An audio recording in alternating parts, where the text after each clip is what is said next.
So this is the lecture 5 for the topic motion in a plane. In the previous lecture, we discussed about the motion of an object in 2D, but with the constraint of constant acceleration. We derived the three basic formulas that were helpful in solving the practical problems. We also worked out these formulas for the vertical motion case where we replaced acceleration as minus g. Now in the end we also solved few problems. Today we are going to start the topic projectile motion. Now this was the only reason I discussed vertical motion in the previous lecture because because both are related to each other. Like in the vertical motion, the motion is only in the y direction, and in the projectile motion, the motion is the combination of x and y direction both. So whenever any object like first, so today's topic is projectile motion. So whenever any object like football or a stone is thrown or projected upwards at an angle theta, the motion is said to be projectile motion. So this is basically the result of the combination of two separate and simultaneously occurring motions along the two components. Or we can say it in another words as it can be broken down. The projectile motion can be broken down into the two directions. That is the horizontal direction without any acceleration and the vertical direction with the constant acceleration due to gravity, that is minus g, that we discussed in the vertical motion. So conceptually, if we talk about the horizontal motion says the motion of an object is only in the x direction. This is the x-axis and the particle is moving in the x direction. So and in the vertical motion that we discussed in the previous lecture, the particle was moving only along the y direction. And this projectile motion, it is a combination of both these motions, that is x and y. So it is a motion in a plane. And what is a projectile? Whenever any object is thrown up at some angle.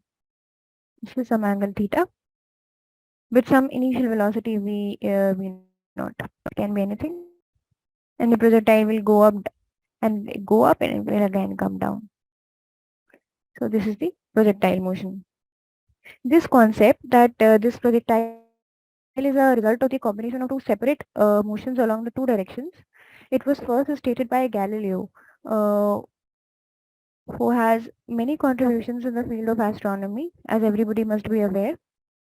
One important point note here is that air resistance, it has negligible effect on the motion of the projectile.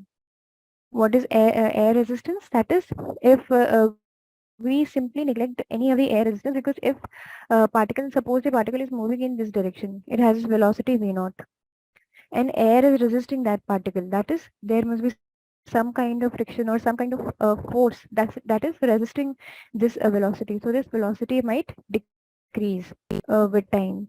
So this velocity will not be a constant, it will keep on decreasing. So this vector might result in this, then it would be this, and then it will remain in this. So in our case, we are neglecting the air resistance. And also, this is in context to one of the umbrella practice problem that we discussed in the previous lectures. You might be remembering that there was a boy and he was holding an umbrella.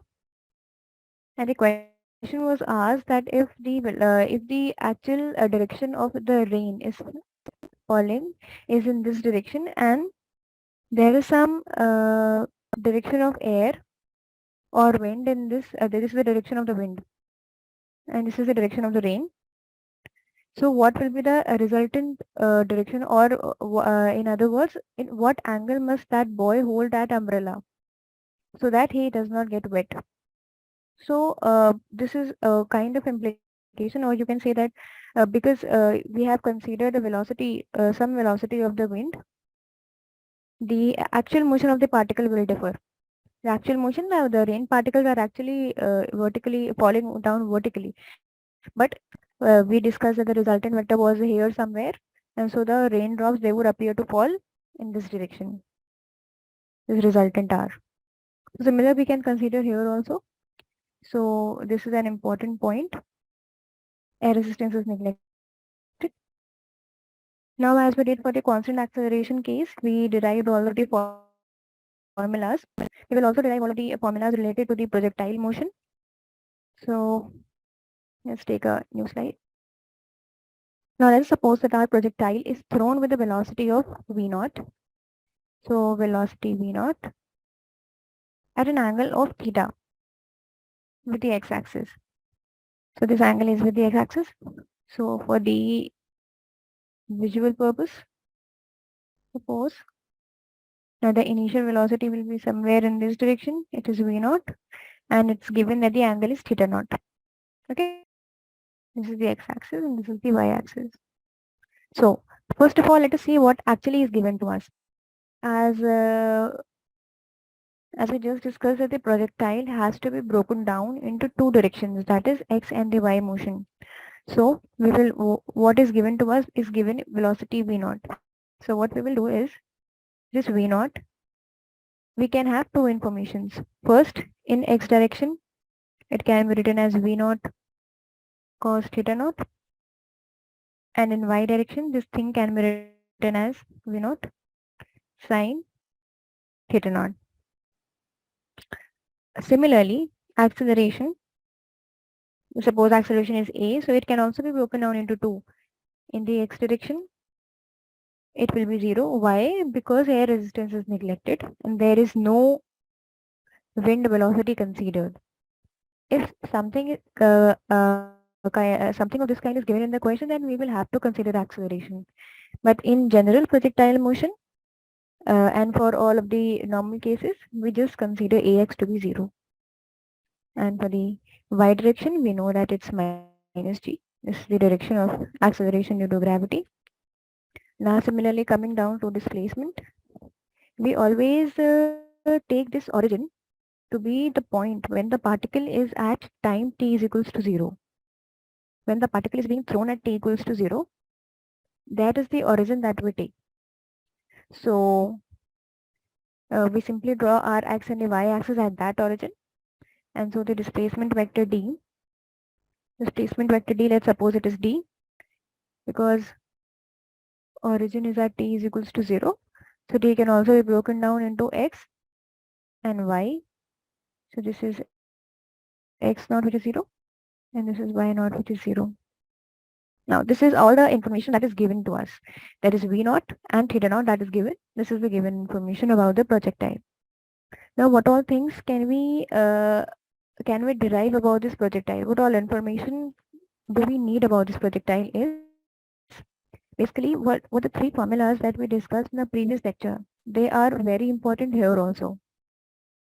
So because that's a motion in a plane and we have constant acceleration here only. That is minus g in one direction and there is no acceleration in the other. So the three formulas, first let us write down the three formulas that we discussed. So the first formula was, if d is the displacement here, the last one was derived was by eliminating t, that is time, if you remember. So these were the three formulas that we discussed. So what we have in our hand only this much information, that is the information in terms of v naught and theta naught, and the other the three formulas. Now let's move on to derive. So by using the second formula was d is equals to v naught t plus half at square. We will break down this formula into two motions, that is in terms of x and in terms of y. So this thing can be written in terms of x as, because v naught was v naught cos of theta into time plus acceleration ax is 0. Similarly, in y direction, we will write it as the y direction v naught was v naught sine of theta sometime, and acceleration here is g, because in the acceleration was, for the reference purpose I will write down here, that is v naught in x direction was v naught cos of theta, v naught in y direction was v naught sine of theta, then acceleration in x direction was 0, acceleration in y direction was minus g, and x naught is y naught is 0. That is known to everybody. So this is with the help of the second formula that we have written these two equations. Now similarly using the first formula, which was V, which is V naught plus 80, we can write similarly for the x direction.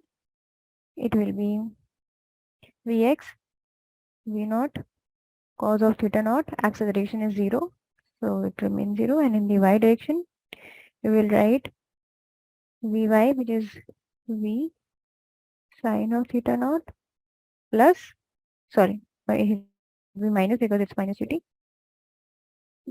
because acceleration in the y direction is minus g. So we have broken the first and the second formulas this way.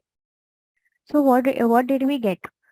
Basically, these two formulas, they tell us the relationship that between x and t, because see, theta naught and v naught, they are the given quantities, they are known, but here we get x and y, that is the x and the y coordinates of that particle at some particular time t, because g is also a constant. And with the help of these two formulas, we get the velocity of the Vx and Vy in both the directions, Vx and Vy in terms of V naught and theta naught at a particular time t.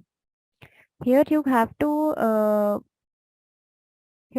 pay attention to this, that Vx is V naught cos theta naught. That means it is not a function of time here. V naught and theta naught both are given. That means Vx is a constant. This is a constant. It will not change. And here Vy is changing with time. Now the first thing that we will today derive, sorry, the first thing is the equation of path of the projectile.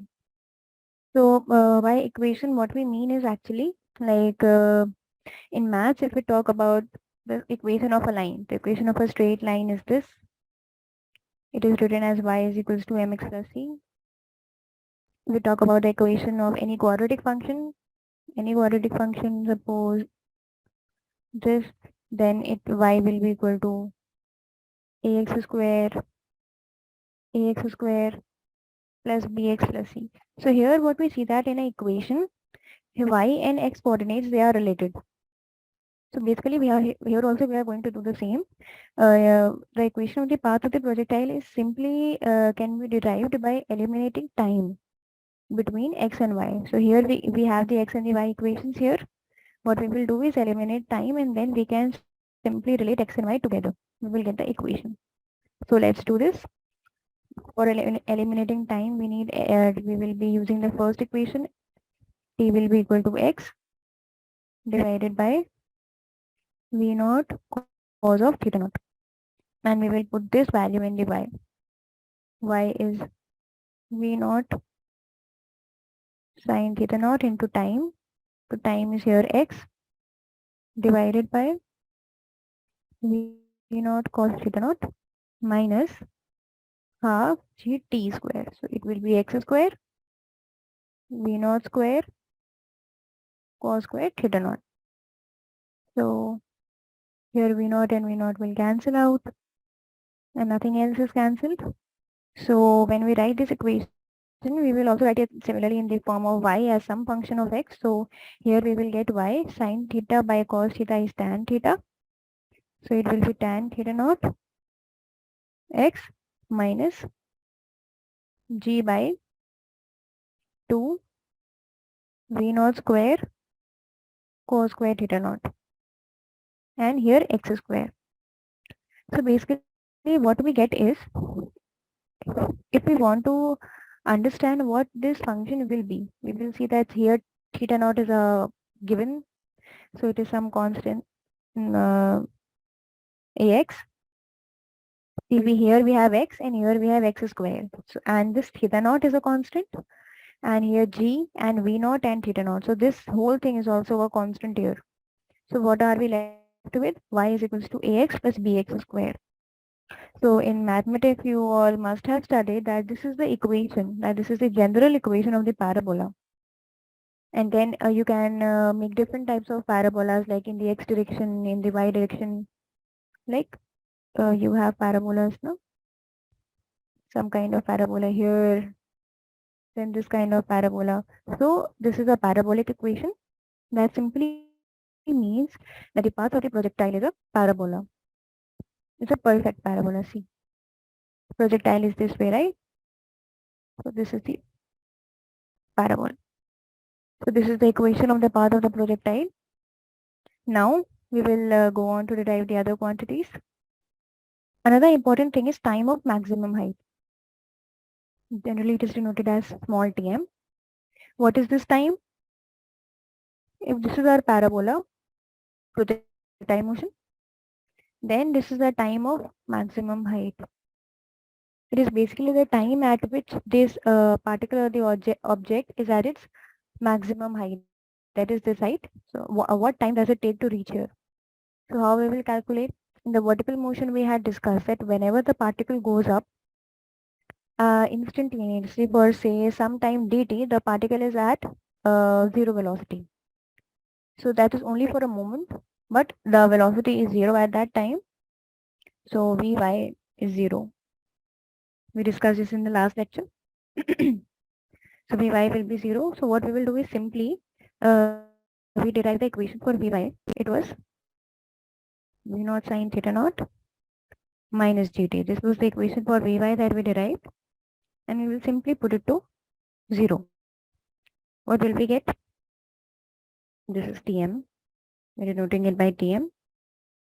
V naught sine theta naught by G. So this is Tm. This is an important formula. It's not important that you remember this, but I would say that you should remember the main three formulas and then you can derive everything there in itself if you don't even remember. Another important thing is total time, or people also call it time of flight. It is denoted as capital TF. So what we do is total time is basically the time where the particle takes to go to this position, because this is the final position of the particle. The particle will not remain here, no, it will come down eventually. So this the total time that the particle takes to move from here origin to complete this, that is the total time. So the particle's position is this at the total time. So that is, what is this? This is at y is equals to 0 and some x coordinate that we have not yet come to, but y coordinate is 0 at this point. So we'll again do is we wrote down the equation for y. It was v naught sin theta naught t minus half gt square, and we know that y coordinate is 0 at this point. So we will simply equate it to y equals to 0, and so we will do v naught sin theta naught by g. This is the time of light. As you can simply see that this TF is 2 times of TM. Why is this so? Because this is a symmetric path. No, the parabolas, they are symmetric curves.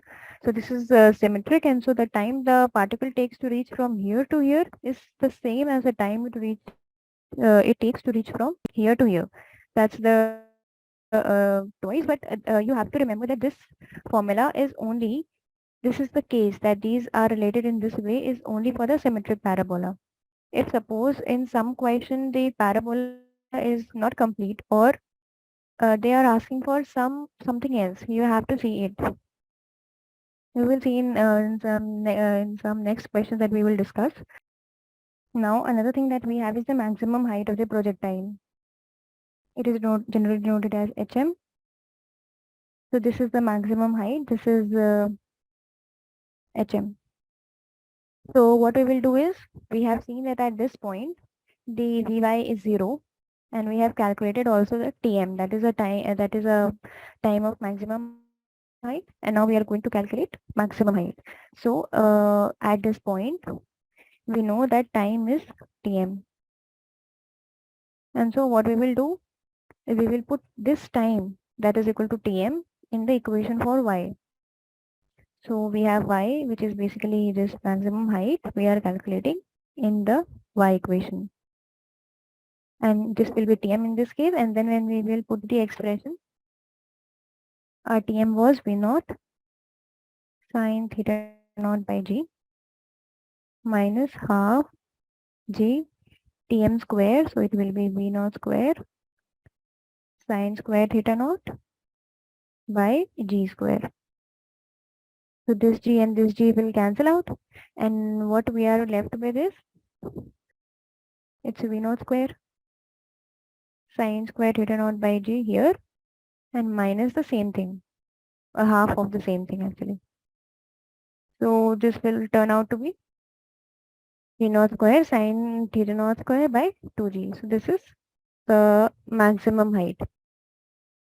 Similarly, we also have the concept of horizontal range denoted by R. This is basically this distance here. This is R.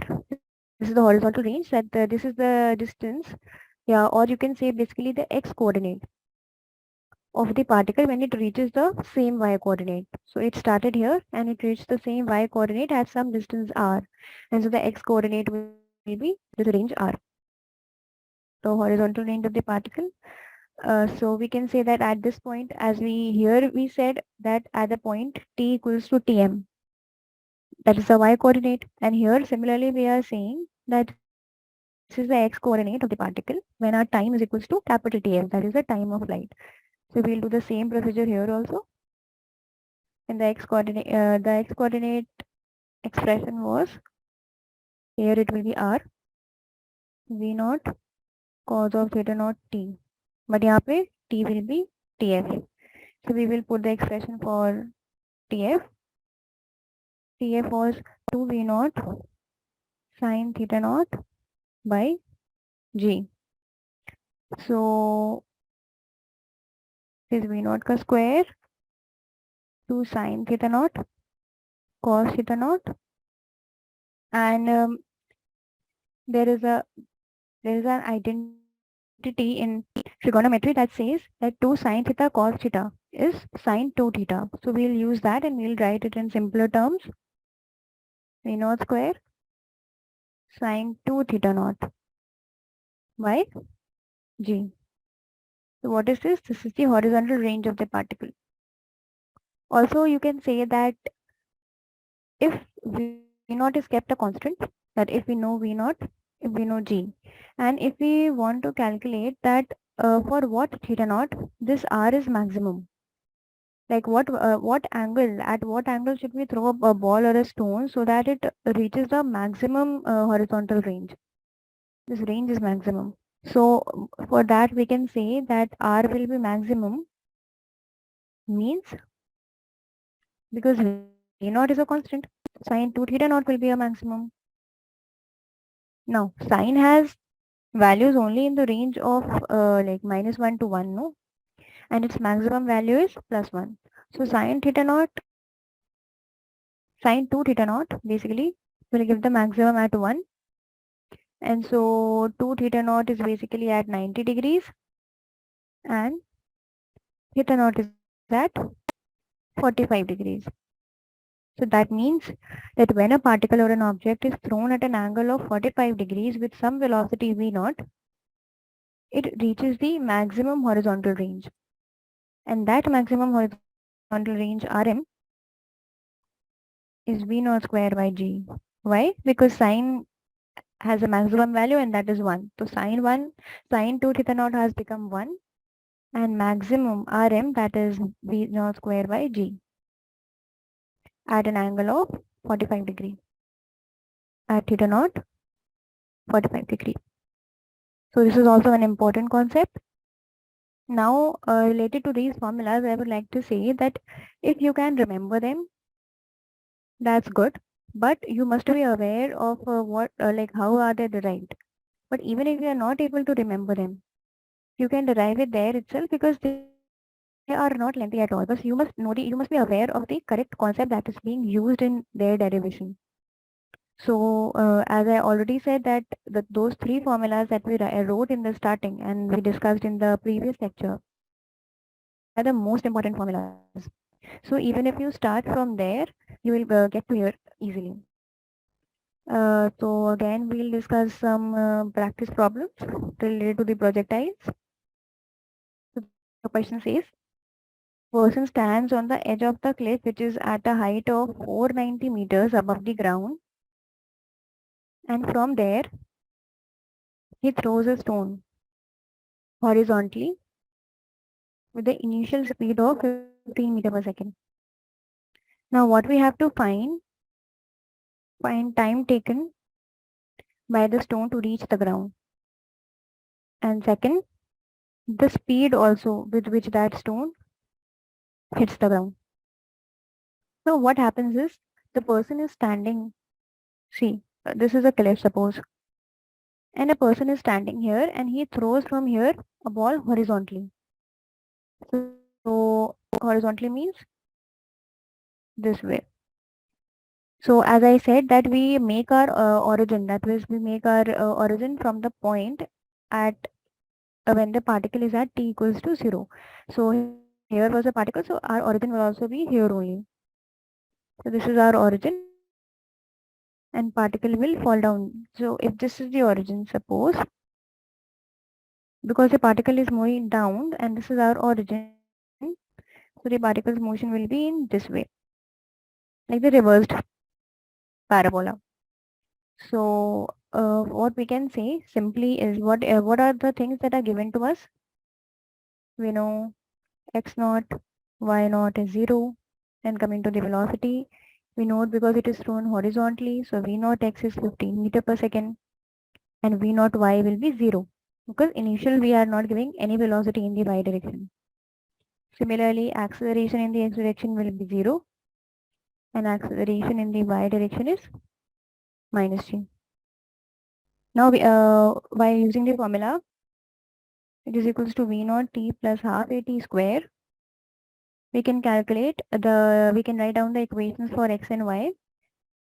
So this formula gives us these equations. What? X is 15t and acceleration is 0. Y is simply because v naught is 0 here, it will be minus half gt square. So now coming to the first part, what it wants is find the time taken to reach the ground. Now, what y we given is that this is the ground.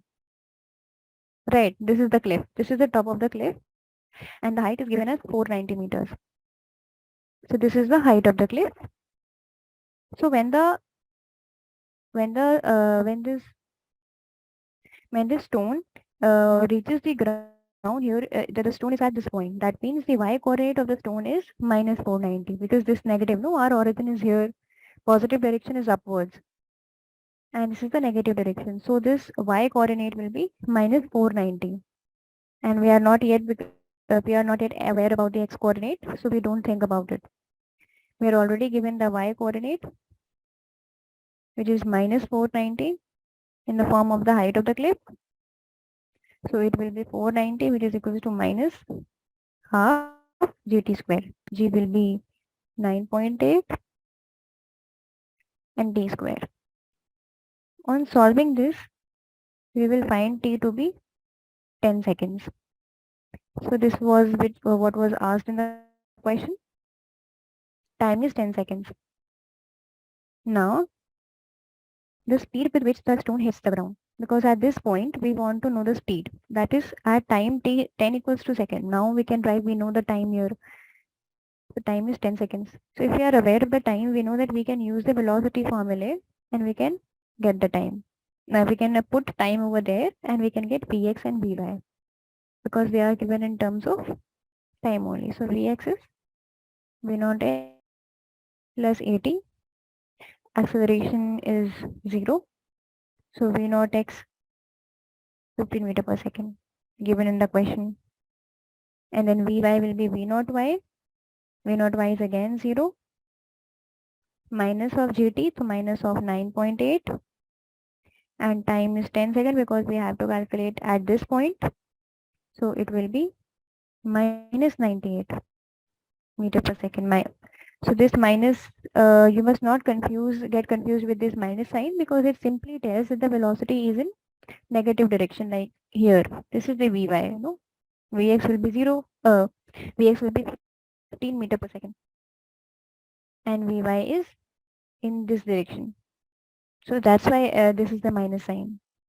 And for calculating the magnitude of velocity, the total velocity, it will be simply minus under root of 15 square plus 98 square and we will get the result as 99 meter per second.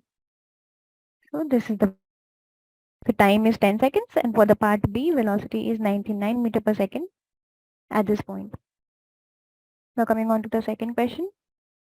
A cricket ball is thrown at a speed of 28 meter per second at an angle of 30 degree up to the horizontal. And we have to calculate the things that we have just derived. That is, if we want to calculate the maximum time, first we calculate the maximum height, which is hm.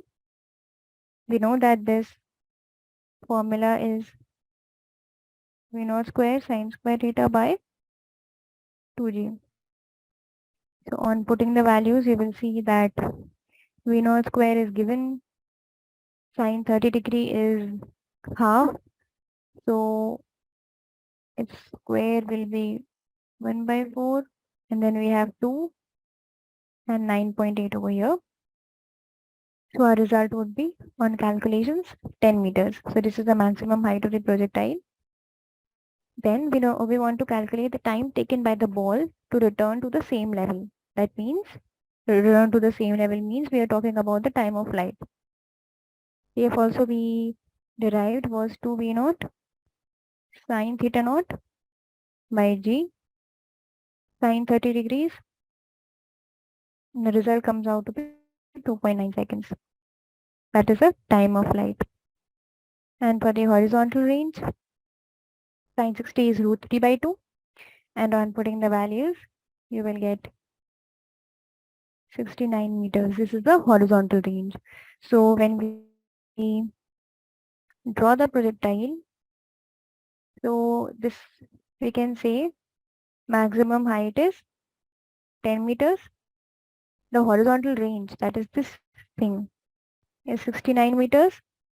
And the time of flight is 2.9 seconds. The time that the stone or the cricket ball it takes starting from here to reach here. That is the time of flight. That is the total time it takes is 2.9 seconds. So this was with respect to the condition that the air resistance has to be is taken to be 0. But what if the air resistance is included? What will happen? When the air resistance is included, the air will put some force on the particle or on the projectile, and so the particle energy will decrease. That means if the particle energy is decreasing, that means the velocity will also decrease. So the and because the air resistance will be in the x direction only, no? If this is the path of the projectile and if there is air resistance, so the horizontal component of the velocity will decrease. That is, Vx will keep on decreasing. Vx is decreasing with time. Will keep on decreasing with time. So the result will not be a perfect parabola because perfect parabola result it came when we consider the air resistance to be negligible. So now what will happen is suppose our perfect parabola, that is the initial case. Here let me use some initial if our perfect parabola was this, suppose. So now what will happen is because the x component of the velocity has decreased, because the x component of the velocity has decreased, so and the y component remains the same, so the particle will, the motion in the y direction will be similar, like the particle will keep on increasing in y direction, but in the x direction it will decrease less. No, it will increase less. I mean, the velocity in the initial the velocity was constant. No, we discussed that v naught, that vx was v naught cos of theta only. That it was a constant velocity. So now in this case, the velocity will keep on decreasing in the x direction. So the displacement in the x direction will also decrease because of this. So the new path will be this way, or if I can draw it, and so it will be like this way. That means the particle will fall steeper than its rise. It will when it will rise, the velocity will be something. Suppose v, and so it will increase this way. But when it will fall, the velocity will be lesser as compared to v. So it will fall steeper, like in this way. So this will be the path of the not parabola, because this is not a parabola. It will be some another curve. And we also discussed the case that if the wind was blowing such that it gives a constant acceleration in x direction as well, then that means abhi tak we were taking the acceleration in the x direction. What if wind is blowing in some direction, in the x direction? So and we say that Vx is in this direction. No, and if the wind is blowing in this direction, so this is the particle and this is wind. That means it will decrease, I mean, it will decrease the velocity. So here the acceleration of the particle will be if the wind is providing constant acceleration in the x direction, but if the wind is blowing in this direction, so the acceleration of the particle, that Ax, will not be zero in this case, as we considered before. It will be some acceleration A, and because it's negative, so it will be negative acceleration. And if the wind is blowing this is the particle and the wind is blowing in this way, then the acceleration will be positive and the velocity of the particle will increase big time. So you can also derive all of these formulas. That is the formula for the time of light, the time of maximum height, then the horizontal range and the maximum height. All these four formulas you can derive by keeping acceleration in the x direction as a. You can assume it and you can derive it yourself.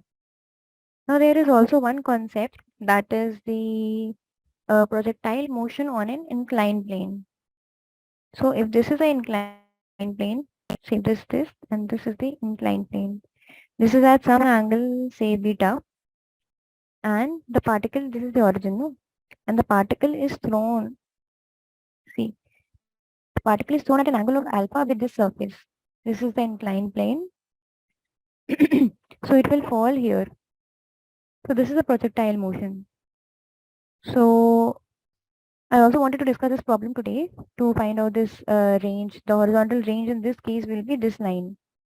This will be the range and other things. But as we don't have time, I am giving this as a homework problem and I want everybody to try this on their own, and and then we'll discuss it in the next lecture. So this is the homework problem, projectile motion on an inclined plane. Try doing this. And then we'll end today's lecture and we'll also discuss the uniform circular motion in the next lecture, which is the last topic for this chapter, motion in a plane.